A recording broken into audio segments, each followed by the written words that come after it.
radiating confidence in me, cause I know just where I wanna be. No mistakes, it's defining me, cause living dark is such a tragedy. Every Monday we're sharing with you our healing journey, living authentically with melody and harmony.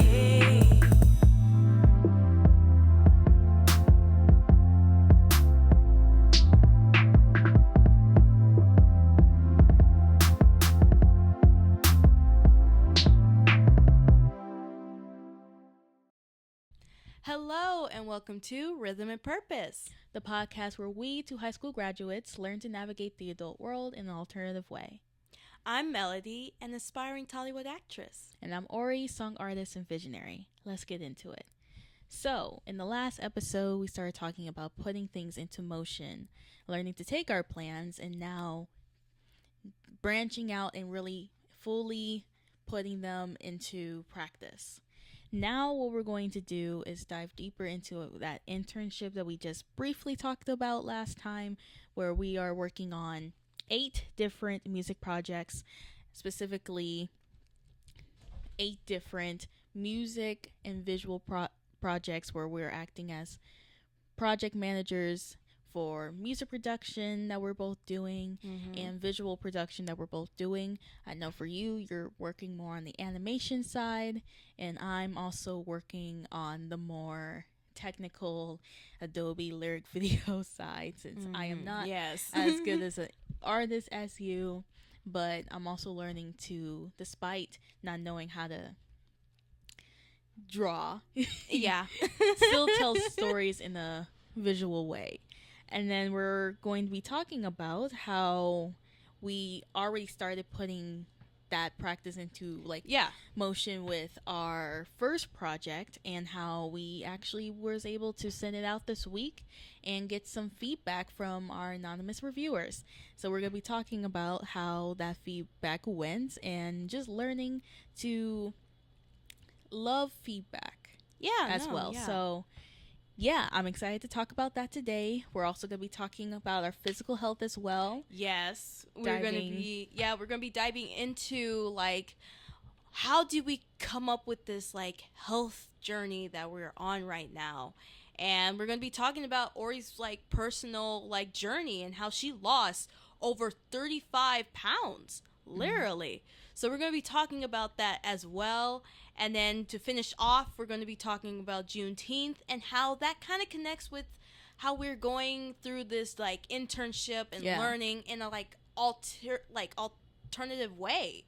And we're going to also highlight one of the classics from Juneteenth and really just connect it all back to how we are doing something different. And we're proud of that. And we're not ashamed that we are doing something different. Yeah, so let's get started.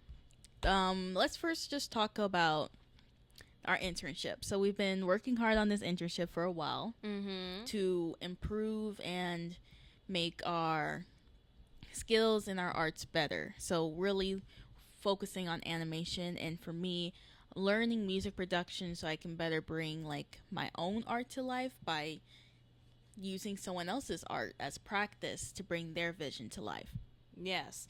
Our dad, Dr. NQ, is really helping us with this opportunity to use his own songs to practice mixing, for me practice animation and how to get crisp and smooth animation.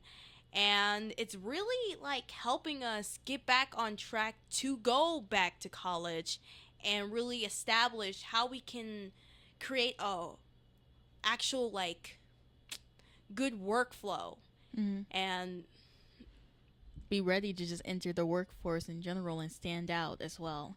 Right. We're working on 40 songs in total, and this month we started working on songs already. I've been working on 5 songs, while NQ did the basic panning and volume control. I started using effects like EQ, compression, and things of that nature to help bring the track from just a recorded track with different pannings to hopefully something that is studio ready. Yeah. And I am working on animations for Martyr, Changeling, and Phoenix, and also our Famiversary theme song as well. This week we sent our first drafts. Yes. You sent Changeling, and I Yes. sent the first 3 songs. This is first project. This first project is from Three Faces. That's the name of the album that's gonna be launched with these songs. So I sent Proud, Famous, and Dr. NQ, and these are like out of the 8 songs from our album. Yeah. And just getting like Changeling out, cuz I'm doing like most of the animations for this album. So I sent out a draft of Changeling, and I got like really good feedback, like really really good feedback, because I know that that currently right now my animation is not where it should be.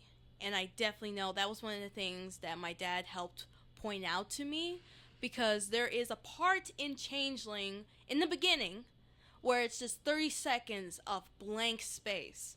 And my dad was helping me understand how that is actually really harming the whole video, because to an audience member, they don't know what's going on. And if the first 30 seconds, which that's like the 30 seconds that either tells us whether to keep watching or not, if the first 30 seconds is blank, completely blank, then of course anyone would click off. And just really understanding how I have to make sure that my animation is not being the harm of this music, because I really want the artist's message to be out there and not have my animation ruin it. So I'm really like understanding how I need to get better at like making the animation smoother, have to understand how to make my workflow more efficient and stuff like that, so I don't be the detriment of the song, because the animation is helping the song. It's not the thing that is being supported by the music, if you know what I'm saying. Yeah. That is like very, very interesting to reflect on. I do disagree with the language of ruin.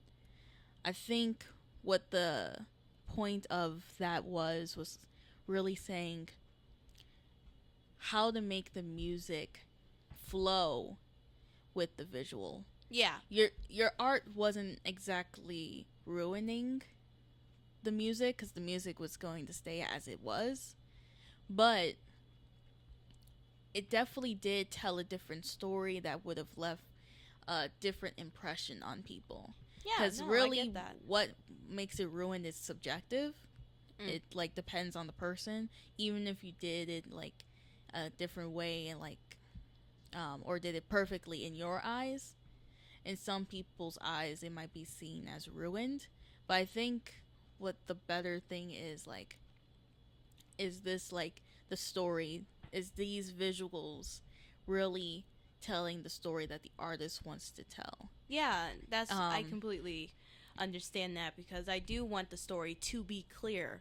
I really want for the audience, even if they don't like it, I want the story to be clear, that if someone was watching it, they could be like, "Oh, I get it. It's not my cup of tea." Maybe because like the animation style is not what they like, but it can be like, "Oh, I get what you're trying to say," instead of me having to explain myself. Because Right, that's what really I was what doing. you really are learning. At least that's what I've kind of gathered, as well as like a project manager, because I'm the project manager of this specific project. That's what I've been noticing Yeah. is that your art didn't like ruin the thing, because by themselves they are pretty good art pieces, but they did lack clarity Yeah, and that's the thing that I don't want my animations to be. Like a thing where people have to play the guessing game Mm-hmm. in order to figure out what are they talking about, or have those empty spaces. I definitely don't want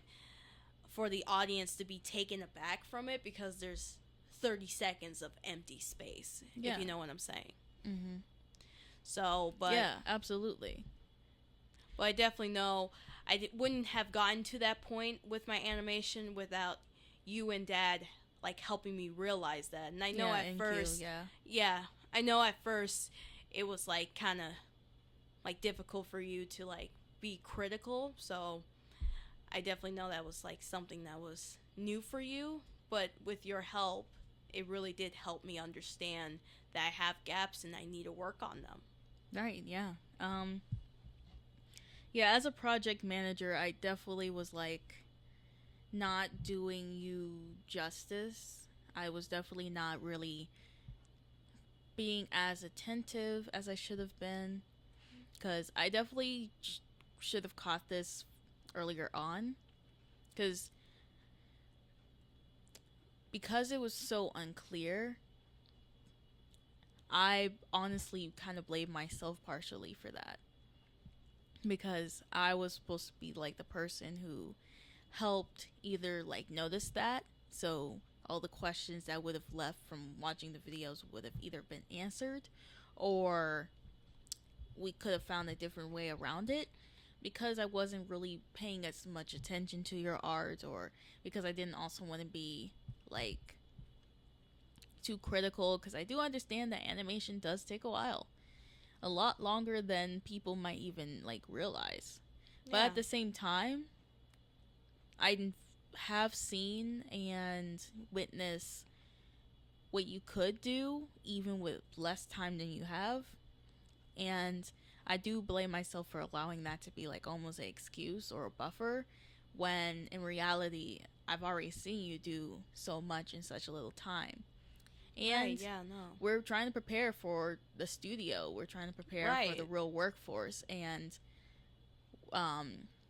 you may not be able to, more than likely not, be able to get like as much time and stuff as you are getting now to do these animations. So Yeah. as a project manager, I had the duty to prepare you for that, and that's where I know I failed a bit with this first draft, and that's the thing that I'm reflecting on as well. Yeah, no, and I'm also reflecting on how I could have like definitely like with your like suggestion of me looking up videos to help me with certain elements that I wanted in my animation videos, and having the knowledge once I watched those videos to actually, produce that effect or animation style.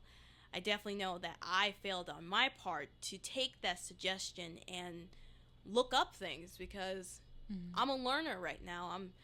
I know that I have to get to the point where I can do this stuff like, quicker and faster, Yeah. But I definitely know that I could have done done the work to improve. So I definitely know that's something that I'm reflecting on. Yeah. One of the things that I also learned, speaking of not being as attentive, is when I was sending my tracks, I wasn't paying attention to what I was doing, and I almost sent like muted tracks to the reviewers, because I was following a tutorial on how to export the songs. And while I was doing that, I didn't think to like check, like, hey, one, are these songs that I'm exporting, are they ready? Are they good? Is anything muted? And I didn't like check afterwards, like, hey, let's make sure before we really say this is done to really check that. No, I'm just grateful that Dr. NQ like caught that and help you understand how like you can't like send something off for feedback if you don't have all the elements there for feedback, like to get real good feedback, because it's kind of hard to give feedback if there's a whole part of the song that's completely gone. Right. So I'm just grateful that he caught that and also helped us understand that although we're so excited to like get feedback now. I was nervous. You were nervous, but even though we were kind of like nervous, excited, and like together, all those feelings together, we have to understand that we have to slow down and make sure that we have all the things unmuted. And that's like the lesson that I learned as well, because I was having troubles with exporting my first draft as well because I didn't save it. So that's something I really did like learn. Yeah, really. Like one of the things that I've learned was like you have to slow down. Mm-hmm. I was so nervous about sending this off that I was moving too fast, and I didn't like stop and pause and be like, okay, let's really check each component. And because I didn't do that, I almost sent like basically like no work when I worked like a long time on these tracks. Mm-hmm. So because I was being so aimless with my music, it was so important to have something to really focus on and something to keep me accountable as well. So I've gotten a checklist that I follow now for each song with the different 90-minute blocks that I have, because we have 90 minute blocks every day. Well, not every day. Monday through Saturday, usually, kind of ish, more like Monday through Friday, to work on these different different components of the projects. So, I was given like a checklist, that breaks everything down from when I see the volume pans, and just adjusting it a little bit more so it's all equal, to of course sending it for feedback, to all the way to exporting it. And just like referring back to the last episode, it's really like important to have that checklist. And I learned that really being so detailed about your structure is so important, because we had structure, we still have structure, but there is like components, like even today where I forgot to like take out the chicken that was in the freezer, the deep freezer, that just are reminders that you really gotta really be so detailed about your plans and stuff like that, especially like as someone who forgets things super easily, or when I get like locked in, I just go, and I sometimes forget to do simple things like eat and sleep and things of that nature, and those are basic needs. So when it's like things like make sure your music is exported the correct way, of course those things are going to show up. So it's really awesome to have something that keeps me on track, that really helps me mix these songs in the way that's best for not only me but also for the artist. Which, speaking of which, the other thing that I've gotten as feedback was that I really need to make sure I mix for the artist and not for myself. I got so lost in the harmonies and the backups, and I liked those so much that I neglected the basic role of just music editing and making sure the main lead was the main lead. Yeah. Which is like something that's so obvious, but I got so lost in the sauce, I would say, that by the time I was finishing these mixes, a lot of them were very unbalanced, and a lot of them were just like not sounding right or sounding good, because backups were supposed to be backups. So and the main lead was supposed to shine, and because the main lead didn't shine at points, it left with some of the mixes sounding very, very much chaotic and unstructured.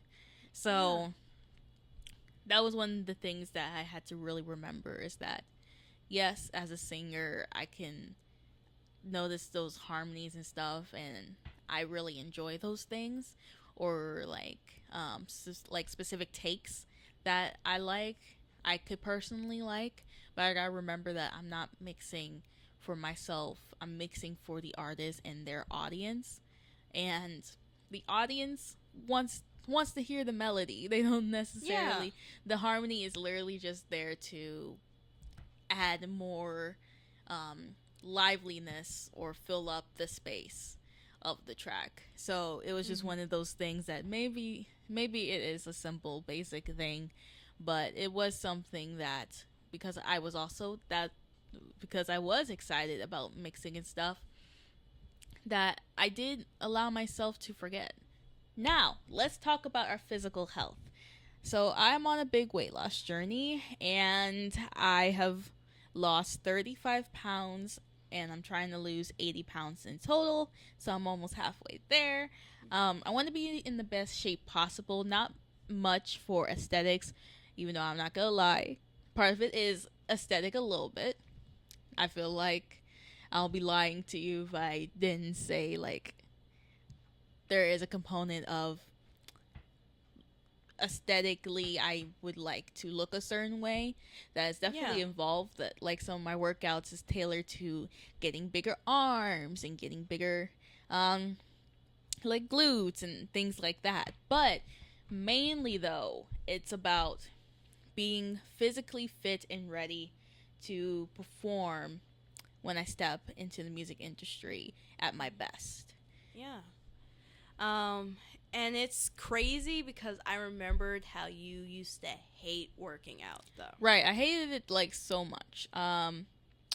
If you asked, like, 16-year-old me, if if I could climb the Cahokia Mounds in Missouri, like, if I could climb those mounds 21 times in one day, in like 2 hours, I would think I was delusional. If you asked 16-year-old me if I could touch my toes, she would think, wow, you must have gone through a lot of pain for that. And if I told 16-year-old self that I could dance for hours at a time and not always feel like I'm seconds from dying, she would be like, that is impossible. And I actually find it insane myself, low-key. Yeah. That I do work out as much as I do because it was so much, there was so much healing that had to be involved, and so much also patience with myself that had to be involved for me to now find exercise like not only something that I could enjoy, but also something that really is like just a necessary part of my life. It's now just something that I know I just need to do.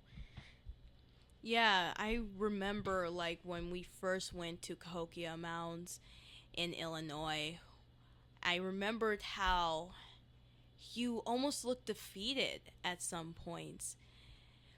And I know if we could go back in time and show that girl to who you are now, I definitely know it would like change that girl's life in a way, because it took a lot of conversations and a lot of even tough love for you to really see what you had. Like, you have the capability, and I definitely know like you have done so much and you're on this path, and I'm like really proud of you because you have grown so much from when we first went to Cahokia Mounds.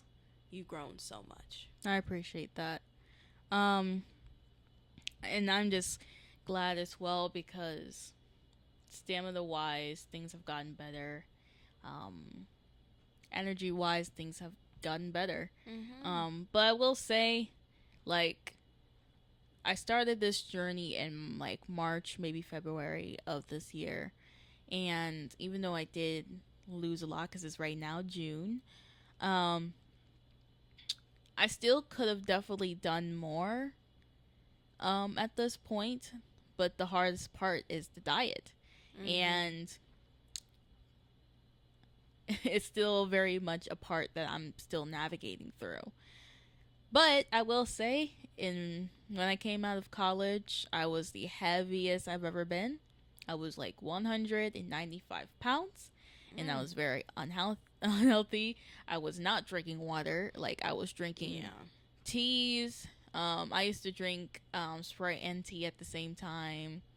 And I would drink like tons of very sweetened, very like sugary coffee. And I would rarely drink water. Yeah. So I was severely like dehydrated. Like, and I tend to like, especially at that time, it's still a problem that I'm facing right now. But back then, I used to binge so much on the sweets, on the very spicy snacks. But I will say it's still like a battle though, because even now, when I get emotional, like, I still overeat. I still actually binge. Like, every time I feel sad, I would just binge whatever I could find in front of me. Like, I even binge on things like rice or bananas. Like, when I would get sad, that's what happens. And I still am trying my hardest to drink 2 liters of water, but I will be honest with you, and I barely get my average, the person's average sometimes, 64. Like, I barely get 64 ounces in a day. Yeah. So it's still like those things keeping me from fully reaching my peak, but I am working on those things now, finding better ways to manage those bad feelings, and I really am putting in a system in place to track my food and my water, because I truly believe that I can lose all this weight by my birthday, which is October 8th. But I would have never gotten to that place even with my diet if it wasn't for a book that I'm going to be introducing in this series called The Fat Smash Diet by Dr. Ian Smith. This book has actually been in the house for a long time. Yeah, I would say like ever since 2018, maybe at the earliest. Well, the one that when we saw it, because I remember seeing that book like around, but I never picked it up. That book has actually been like around, like been with us with wherever we went to since I was alive. Yeah, so that would be 2005. Yes. So I'm a 2005 baby. Sorry. So, yes. I just wanted to make sure the audience knew when we got this book. But no. But the first time I saw it was in 2018 because we were moving books, and I was like, that's an interesting looking book, and I put it away. Oh, well, I didn't know that, but yeah, we actually had this book for a while. Both my dad and my mom have looked through this book and tried this diet themselves.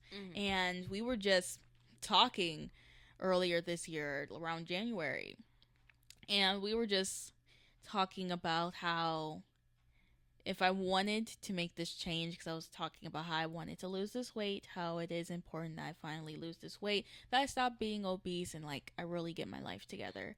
And we went through the different books, and he suggested like, hey, maybe check out this book, because this book literally has been in our family for a long time. Yeah. So, but I never looked at it. Really, I've seen it around, but I never looked at it. And I lack so much like information about my body and just science of food in general that in my mind I thought the only way to really lose this weight was to basically skip meals. Yeah. Not eat sugary things, even fruit. Because I was thinking my sugar problem was so bad that I was like, I can't eat fruit because I feel like I'm just going to binge on fruit, you know? Yes, I remember that. But dieting is so much more than just those basic things, and it's actually really cool to have read this book because I learned not only a lot about food and my relationship with it, but also my body. So we're going to talk about this book in particular more throughout the series of this podcast, but I did want to introduce it because since we're talking about things like structure and really executing our plans for our futures, part of my future is like me being fit, being in shape, and I think incorporating this into like this podcast is also very important. And another way to keep myself accountable. Because Yeah. if I don't lose this weight by my birthday, then you definitely know I did not follow through on what I promised. So, yeah. Before we close out, I just want to talk a little bit about Juneteenth.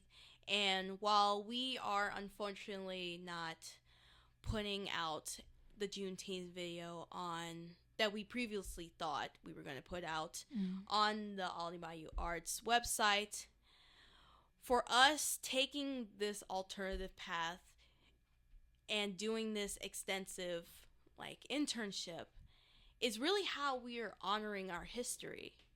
We are choosing to not go through our lives anymore aimlessly by building schedules, by fixing our health and mastering the skills of music and animation and from the ground up.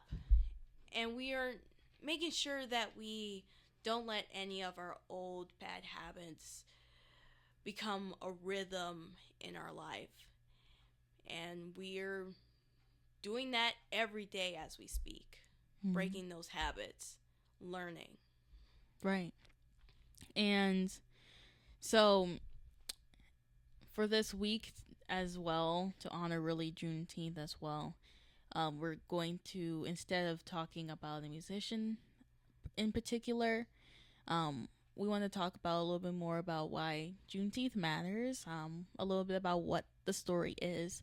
So not only do we choose to honor Juneteenth with our actions, like you're saying, we can also talk a little bit about the story and hopefully have maybe someone out there look more into it and learn more for themselves, because we are definitely not experts. We definitely do not.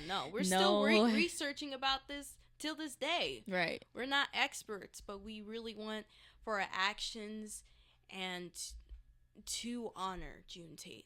Yeah. So, yeah, like a lot of people actually don't know the story really behind Juneteenth.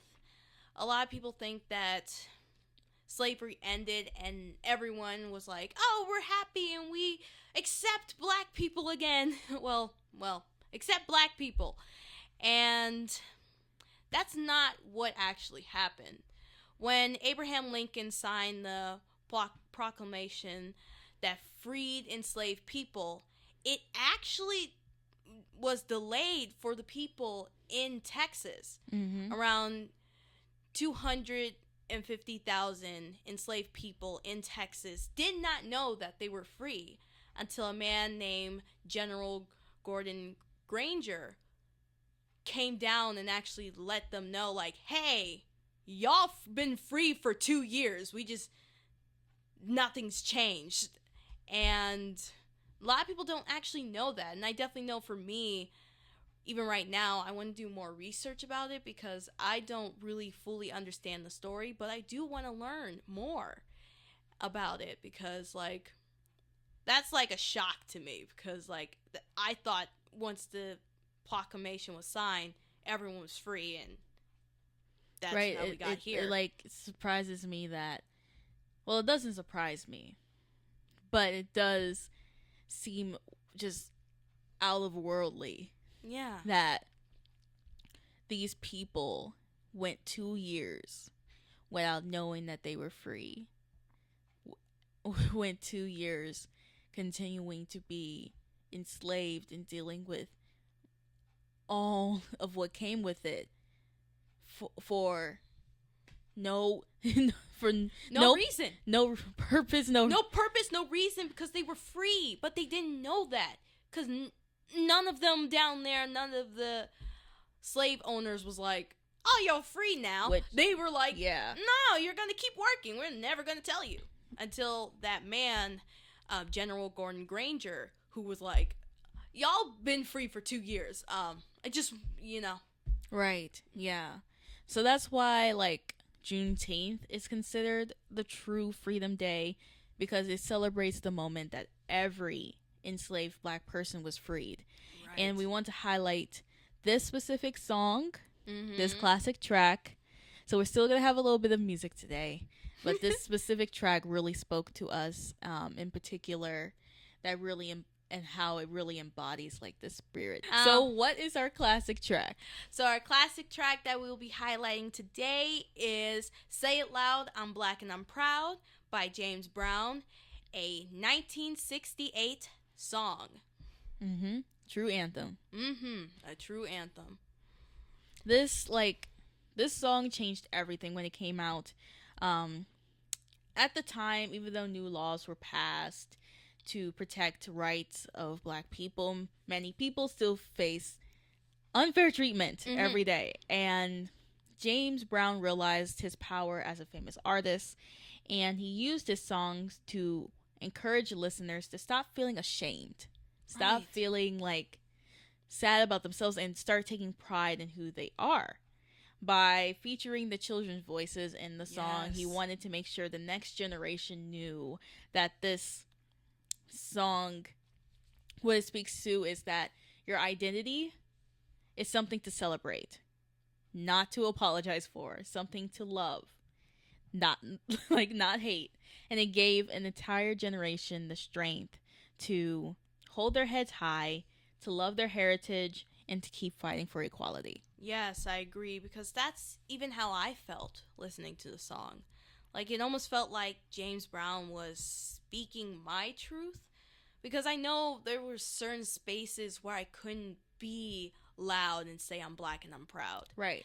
And this song almost is like a reminder that I can, and I shouldn't be ashamed of who I am. Right. And I shouldn't be so worried about saying that and feeling like I did something wrong for just saying I'm Black and I'm proud. Right. So I really like that song and how it really like connects to everyone that's been facing injustice and stuff like that. Yes, exactly. So that is all that we have for this week's episode. If you want to stay on this journey with us as we learn these big life lessons, then make sure you hit that notification bell and you say subscribe and you listen to us whenever and wherever you listen to your favorite podcasts. Thank you again for rocking with us for episode 4 of Rhythm and Purpose, and we'll see you Monday. See ya! Bye! Bye! Happy Juneteenth!